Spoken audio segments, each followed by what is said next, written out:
शंभूशास्त्री अहो कधी आला? हे काय आपण आणि हे काय दंडवत कुणाला घालतात? कुणाला म्हणून काय विचारतोय? अरे तुमच्या घरातील ग्रह लागलाय ना माझ्या पाठी, त्यालाच घालत होतो हो दंडवत. कोण? आमचं उत्तम की काय? अरे हो अरे नाव चांगले उत्तम, पण गुट अगदी वाईट. म्हणतात ना रूप घोड्याचे आणि गुट काढवाचे, त्यातलेच काय ते. अरे मोठा बेरका आहे तो, डांबीच नाही करणार. माझ्या मागे नुसता हा धूर लागलेला असतो. हो चालायचं, मित्रच आहे ना तो तुमचा. अरे मित्र म्हणजे काय? अरे लंगोटी यार म्हण, लंगोटी यार. तो माझी लंगोटी सोडायचा नाही म्हणजे त्याचे काय आहे, लहानपणे तो माझी लंगोटी सोडायचा, हातुकडीचा घेणार. पण आता आता तर सरळ सरळ माझ्या आपल्या का सोडायला हात घालतोय. हो बरे जाऊ दे, कुठे बोलूया. आईने मला निरोप पाठवला होता तुझ्या संबंधात लग्नाचा मुहूर्त ठरवायचा आहे म्हणे. मग काय राव, मुलगी कुठे ठरवली आहे? आपल्या बाजूच्याच गावची. हा आपल्या बाजूच्या गावची म्हणजे अगोदर कुठे डोळा वेळा मारला होतास की काय? आणि काय रे, कसे आणि कुठे जमवलेस आहे सूट? सूट वगैरे काही नाही शंभूशास्त्री, सार काही बाईंच्या पसंतीने जमवलं आहे. वाटले वाटले तुम्हाला हो, तरी म्हटले तू भाईंच्या आज्ञेबाहेर जाशीलच कसा. आता मुलगी शेजारच्या गावची ते समजले, पण कुणाची मुलगी ते नाही सांगितले. ते चाकारीचे काळे मामा आहेत ना, त्यांची पुतणी. कोण? चाकाजीचे काळे मामा, त्यांची पुतणी.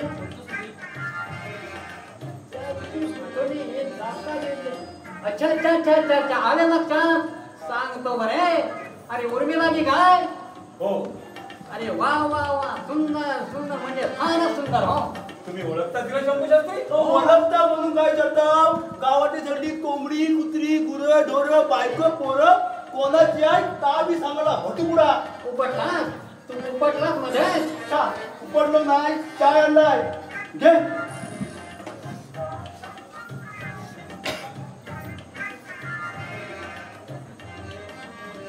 अरे उत्तमा उत्तमा, काय अरे लाव गणतल्या सगळ्या म्हशी गावात का रे? का बरं? अरे नाही म्हणजे दूध जरा कमी घातले म्हणून म्हटले. आज मशीन दुधात दिला नाही, मग शांतवाडीला टोपली बाय तुटका ते शांत बोलवता. मूर्ख एखादा तुझा आता गप्पा राहतोस का जरा? हा तर मी कुठे होतो? हा मेल्याबद्दल तर मुलगी मात्र पुनश्चणी आहे हो. अरे अमोल हिरा जसा कोंदणात बसवावा ना, त्याचप्रमाणे उर्मिला तुमच्या या घरात अगदी शोभून देते हो. आता मुहूर्त तेवढा चांगला काढा म्हणजे मी लावली. ते तू सांगावाच नको काही. अरे गावातले सगळ्यांचे सगळे मुहूर्त मीच काढतो ना.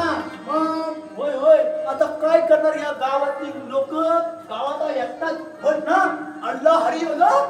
उत्तमा उत्तमा, आता पुढच्या बोलणार तर तुझ्या लग्नाचा मुहूर्त आमोच्या जागाने सांगून ठेवतो. तर जा पाहून धुवायला. काय ते? हा चहा टाका. नाही बोलासा बेटा. जातोस की नाही? आता जातोय, पण लक्षात ठेव तुझी शेंडी माझ्या हातात आहे. मुलाबद्दल घरी जाता मोठा गजडीच्या गेला गेला एकदाचा. अरे राहू की तू परवडले एक वेळ, पण हे येडं मित्र नको रे बाबा. आरच कडक. पण अमोल उशीर होतोय, नाही कसे आले नाहीत अजून. निदान इथून तरी सुटका झाली असती माझी. आणि काय रे अमोल, अरे हुंडा किती घेतला या लग्नाबद्दल? अहो शंभूशास्त्री, हुंडा पुढे घ्यावा. पुढे पुढे जे आहेत गाव आहे, काही सुद्धा कामधंदा करत नाही आणि दुसऱ्याकडून फक्त कसं लुबाडता येईल अशा निर्दयी लोकांनी हुंडा घ्यावा. बरोबर बरोबर. ईश्वर कृपेने आमची धनदौलत शेतीवाडी पुष्कळ आहे हो. शिवाय भाईसारखा देव माणूस भाऊ म्हणून लाभलाय मला.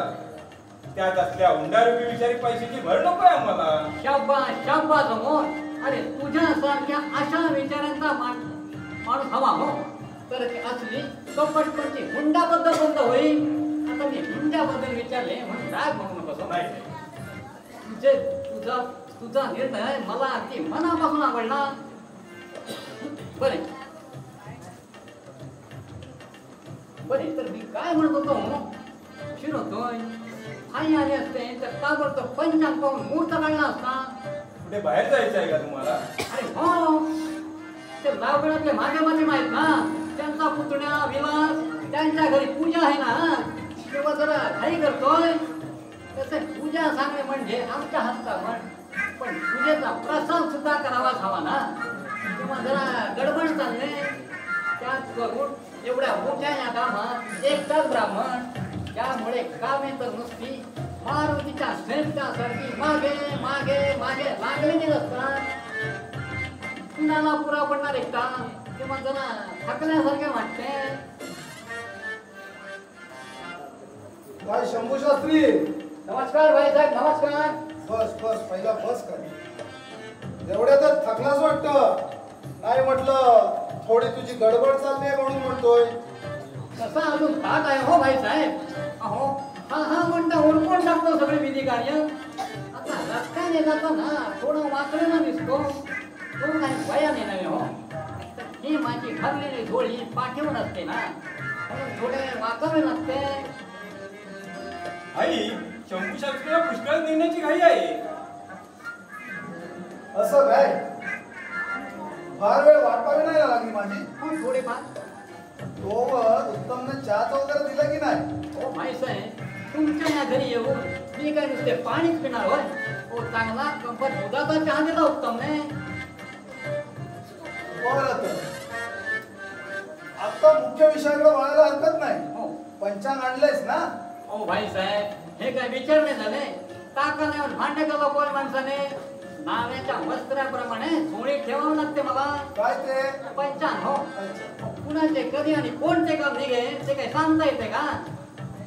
शंभू शास्त्री उत्तमला पुन्हा चहा टाकायला सांगू का? नको नको नको नको नको रे बाबा अमोल. अरे आत्ताच घेतला ना उत्तम चहाचा उत्तम चहा. अरे चव सुद्धा कमी झाली नाही रे तोंडाची. मग काढ भाऊ पंचांग बाहेर आणि गोरोदाचा मुहूर्त बघ आमच्या अमोलच्या लग्नाचा. मुलीचं नाव उर्मिला आहे हा. हो भाईसाहेब याबद्दल सर्व काही इतंभूत माहिती मला अगोदर मिळाली आहे. ती बुवा कशी काय? बरं भाई तुमचं चालू द्या मी दुकानावर जातो नाही तर उशीर होईल. निघ तू.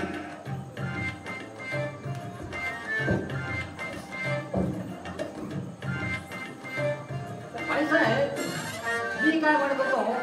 अच्छा आले लक्षात. सांगतो बरे मुहूर्त कोणत्या महिन्यातला काढायचा म्हणजे मला पंचांग पाहावयाच बरे. अरे असं काय करतोय शंभू? मुहूर्त वैशाख महिन्याचा बघ. असे म्हणताय. हो. पाहतो बरे. वैशाख महिना वैशाख महिना वैशाख महिना उर्मिला आणि अमोल थोडा सुलक्षणी. अरे वा छान छान सर्व गुण सारखे. आता महामुहूर्त वैशाख महिना उपनयन मुहूर्त. हा छे छे गुरुच्या हस्तामुळे आणि वैशाख महिना अधिक मास आल्या कारणाने मुहूर्त नाही. पुढे पाहतो पुढे पाहतो.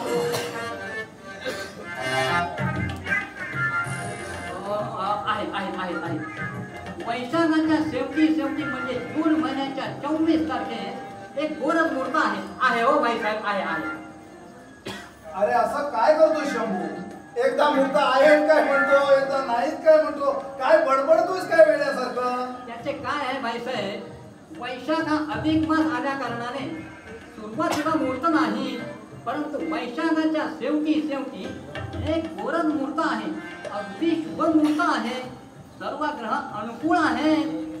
तर मी म्हणतो भाईसाहेब हा मुहूर्त नक्की करावयास काहीही हरकत नाही. ठीक आहे. मग पुढच्याच आठवड्यात साखरपुडा उरकून घेऊया. हो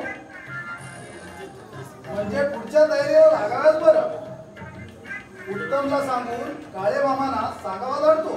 बरे बरे. पण हे बघ शंभू, तुझ्या सांगण्यावरून हा मुहूर्त मी नक्की करतोय. लग्नाचं कार्य हे तसं व्यवस्थित पार पडायला हवं. काही कमी पडता कामा नये. अमोलचं लग्न कसं ती गामगावलाच व्हायला पाहिजे. कोणतं आणि समजा विघ्न आलेच तर कोण? रुपेश, तू काय बोलतोयस तू? आणि या घरात याची हिंमत कशी झाली तुझी? हिंमत करूनच यावं लागलं मला इथं. कारण हे घर मातीमोल होऊ नये हे लग्न करून यासाठी धाडस केलं मी इथं येण्याचं. म्हणजे काय काय म्हणाय? असं घडलं तरी काय? घडलं नाही बाई, पण यापुढे घडणार आहे आणि असा ठाम विश्वास वाटतोय मला. अरे काय घडणार आहे आणि कसला विश्वास वाटतो तुला? सांगतो, सारं काही सांगतो.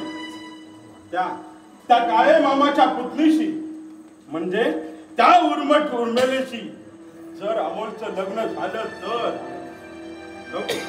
उगाच तुम्हाला आणखी त्रास नको, निघतो मी. थांब रुपेश, असा अर्धवट बोलणं टाकून मी तुला जाऊ देणार नाही. काय घडलंय ते साफ सांगून टाक. अरे अमोलचं लग्न उर्मिलेशी झालं तर कुठलं संकट येणार आहे आमच्या घरावर? की आमचं सुख पावत नाही म्हणून दुधात मिठाचा खडा टाकायला आलाय? असं घडलं तरी काय त्या उर्मिलेच्या बाबतीत? ते माझ्या मनाला जाणणारी व्यथा सिद्ध करून टाकली आणि त्याच योग्य वेळेची वाट पाहतोय मी. अरे स्पष्ट बोल ना, काय ते कशाला आडपडदा घेतोय? अरे अरे आज मी काय माझ्या अमोलच्या लग्नात आयुष्याची स्वप्न पाहिली होती, पण तू नको त्या इथं वेळ येऊन माझ्या स्वप्नांचा चुराडा केलास. का आलास इथं? काय हवं होतं तुला? रुपेश, काय केलंय तुझ्या काळे मामाच्या उर्मिलेनं? अरे तिनं माझा अपमान केलाय. तुझा अपमान केला? कशाबद्दल? तेच सांगण्यासाठी आलो होतो इथं बाई. मी उर्मिलेला लग्नाची मागणी घातली होती, अरे पण तिनं मला नकार दिला.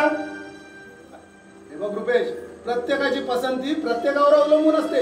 त्यात तुला राग येण्याचं कारण काय? नुसतं नाही म्हटलं तरी चाललं तर मला. अरे पण नको त्या शब्दात बोलून माझा अपमान करण्याचा तिला काय अधिकार? अरे पण ती काय बोलली तुला? मला तिनं अनेक खानेटी विशेषणं लावली. चोर, लुच्चा, लपंगा, मवाली, अरे असं बोलून हेटांनी केलंय तिनं माझी. अरे मग बरोबरच बोलले ते. तिचे काय चुकले त्या? हे फटा, मध्ये बोलला तर पंचकासहित नदीत उडवीन तुला. चल त्या फोडीत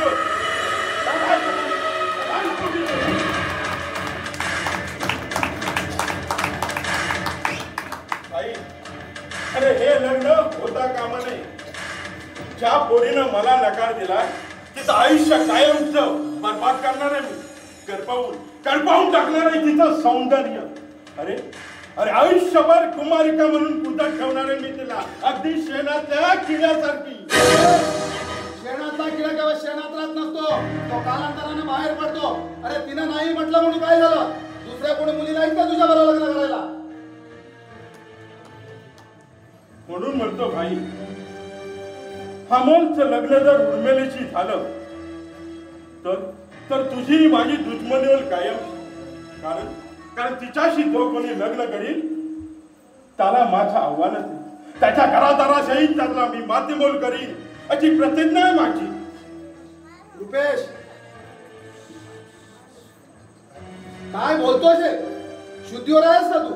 अरे अमोलचं आणि उर्मिलेचं मी लग्न ठरवलं असताना तुला काहीच वाटत नाही असं बोलायला? म्हणून सांगतो भाई, हे लग्न व्हायच्या अगोदरच ते मोडून टाक. आणि जर का हे लग्न झालं तर माझ्यासारखं वाईट दुसरा कुणी नसेल हे लक्षात ठेव. म्हणूनच सांगतो माझं ऐक, नाहीतर माझ्या डोळ्यांकडे बघ. अरे त्यात पेटलेला अंगार बघ. क्षणार्धात कधी वनवा पेटेल ना हे कळणार सुद्धा नाही तुला. मी काळे मामाला शब्द दिलाय. हा भाई देशमुख शब्दाचा पक्का आहे. आता किती अडचणी आल्या तरी माघार नाही. मला सुद्धा पाहायचं आहे तुझ्या डोळ्याचा अंगार किती वणवा पेटवत ते. आई अजूनही योग्य वेळ आहे. शाना हो. आणि अमोलचं उर्मिलीशी ठरलेलं लग्न मोडून टाक. अरे तुझ्याची दुश्मनी करायची नाही मला. मग बाई बघ, अजूनही विचार कर आणि अमोलचं उर्मिलशी ठरलेलं लग्न मोडून टाक. नाहीतर तुला सांगतोय माझ्या डोळ्याचा हा अंगार क्षणार्धात वनवा पेटवेल. हे कळणार सुद्धा नाही तुला. मग तुझं हे आव्हान मी स्वीकारलं रुपेश. तुला जे काय करायचं ते करून घे. ठीक आहे, तर मग तुला ऐकायचं येत नाही ना माझं. मग आता तुझ्याशीच माझा खेळ सुरू होईल. आता तू त्या दोघांचं लग्न करून बघ. अरे ज्या दिवशी लग्न करशील ना त्या दिवसापासून तिचं सौभाग्य धोक्यात असेल याची जाणीव ठेव. आता तू त्या दोघांचं लग्न करायचं. आणि माझा तमाशा कसा असतो ते उघड्या डोळ्यांनी पाहतात. अरे नाही तिच्या आयुष्याचा विध्वंस केला तर नावाचा रुपेश नाही मी. रुपेश भाई आम्ही